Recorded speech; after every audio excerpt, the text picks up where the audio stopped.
Assalamualaikum warahmatullahi wabarakatuh.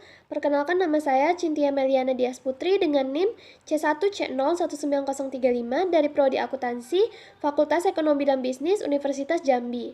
Pada kali ini saya akan membahas tugas dari materi ke-11 yakni Sistem Pengendalian Strategi Penekanan pada Pengendalian Keuangan pada mata kuliah Akuntansi Manajemen Lanjutan yang diampu oleh Bapak Yuniusman SEMSI AKCA. Pusat Pertanggungjawaban atau Responsibility Center. Pusat tanggung jawab merupakan organisasi yang dipimpin oleh seorang manajer yang bertanggung jawab terhadap aktivitas yang dilakukan. Pada hakikatnya, perusahaan merupakan sekumpulan pusat-pusat tanggung jawab yang masing-masing diwakili oleh sebuah kotak dalam bagian organisasi. Pusat-pusat tanggung jawab tersebut kemudian membentuk suatu hierarki. Pada tingkatan terendah adalah pusat untuk seksi-seksi pergeseran kerja dan unit organisasi kecil lainnya. Adapun cara kerja pusat tanggung jawab adalah menurut Anthony dan Govindarajan tahun 2005, pusat tanggung jawab menerima masukan atau input dalam bentuk sumber daya bahan baku, tenaga kerja, dan jasa-jasa. Dengan menggunakan modal kerja kapital, peralatan, dan aktiva lainnya, pusat tanggung jawab melaksanakan fungsi-fungsi tertentu dengan tujuan akhir mengubah input menjadi output berupa barang dan jasa. Output yang dihasilkan oleh suatu pusat tanggung jawab kemudian diserahkan kepada pusat tanggung jawab yang lain, di mana output tersebut bisa menjadi input atau dilempar ke pasar sebagai output organisasi sebagai keseluruhan. Jenis-jenis pusat pertanggungjawaban. Yang pertama ada cost center atau pusat biaya. Pusat biaya adalah suatu subunit dalam organisasi yang mengontrol biaya dari aktivitas produksi yang dilakukan dan tidak mengontrol pendapatan dan investasi, serta ada pembatasan antara masukan dan keluaran karena adanya tanggung jawab biaya yang harus dipertanggungjawabkan oleh manajer. Pusat biaya juga mengkonsumsi masukan dan menghasilkan keluaran, namun keluaran pusat biaya tidak diukur dalam bentuk pendapatan. Hal ini disebabkan karena manajer pusat biaya tidak dapat mengendalikan pendapatan penjualan atas keluaran yang dihasilkannya, dan keluaran pusat biaya tidak dapat atau sulit diukur secara kuantitatif. Lalu yang kedua ada revenue center atau pusat pendapatan. Pusat pendapatan merupakan bagian dari pusat pertanggungjawaban yang mengontrol pendapatan tetapi tidak mengontrol manufaktur dan biaya akuisisi dari produk atau jasa yang dijual atau tingkat investasi yang dipakai oleh pusat pertanggungjawaban dan manajernya. Dan manajernya memegang tanggung jawab untuk menentukan pendapatan subunitnya. Jadi, pusat pendapatan adalah pusat pertanggungjawaban di dalam suatu organisasi yang prestasinya dinilai berdasarkan pendapatan dan tidak mengontrol biaya serta tingkat investasi. Ukuran prestasi pusat pertanggungjawaban ini yang terpenting adalah pendapatan dan hanya biaya yang dapat dikendalikan langsung oleh setiap pusat biaya pendapatan. Yang ketiga ada profit center atau pusat laba.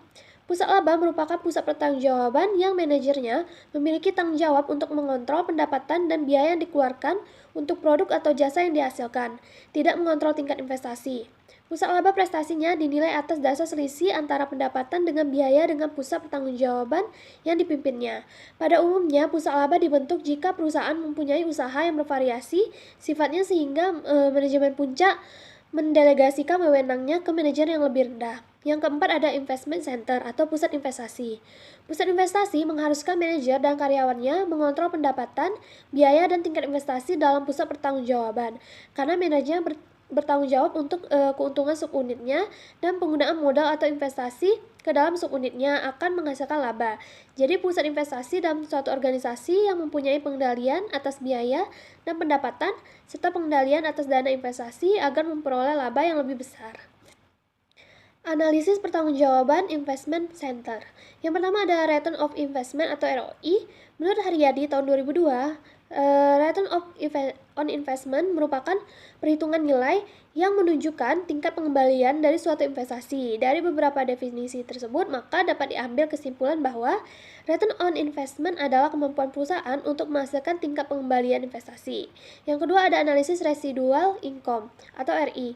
RI adalah laba yang dihasilkan di atas target pengembalian investasi pada suatu pusat laba. RI dapat dihitung dengan menggunakan rumus RI sama dengan laba dikurang investasi dikali target ROI. Yang ketiga ada economic value added atau EVA. EVA adalah nilai tambah ekonomis yang diciptakan perusahaan dari kegiatan atau strateginya selama periode tertentu. Prinsip EVA memberikan sistem pengukuran yang baik dalam menilai kinerja dan prestasi keuangan manajemen perusahaan, karena EVA berhubungan langsung dengan nilai pasar suatu perusahaan. EVA merupakan tujuan perusahaan untuk meningkatkan nilai atau value dari modal yang telah ditanamkan pemegang saham dalam operasi perusahaan. Oleh karena itu, EVA merupakan selisih laba operasi setelah pajak atau net operating profit after tax atau NOPAT dengan biaya modal cost of capital.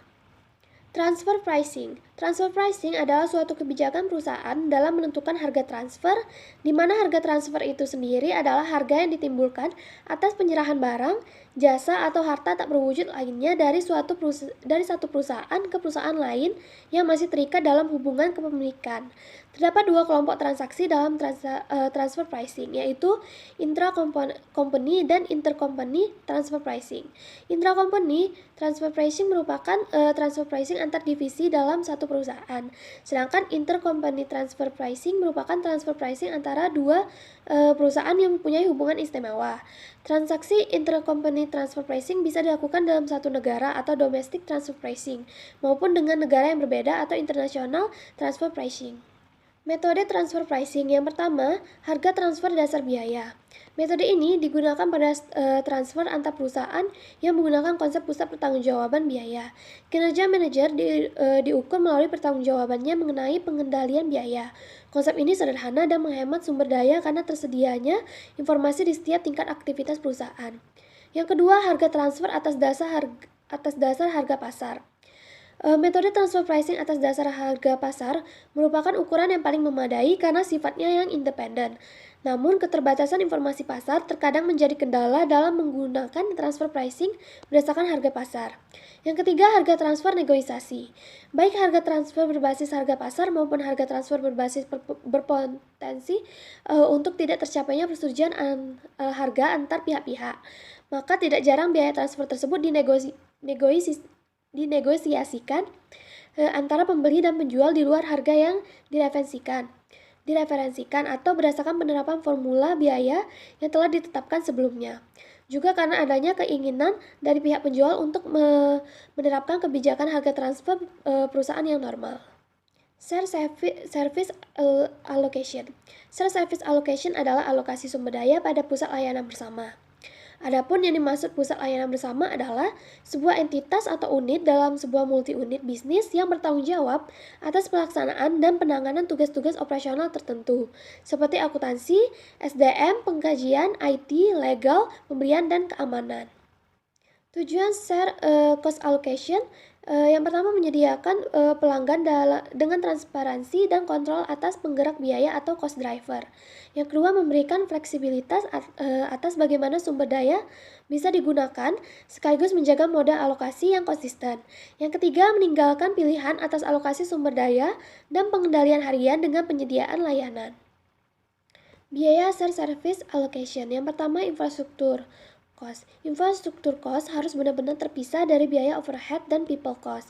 Contoh infrastruktur termasuk transfer data, biaya ruang rak, server monitoring, outsourcing, dan lain-lain. Setiap item infrastruktur memiliki total biaya yang harus dibagi antara pelanggan sesuai dengan model alokasi yang paling mewakili cost driver.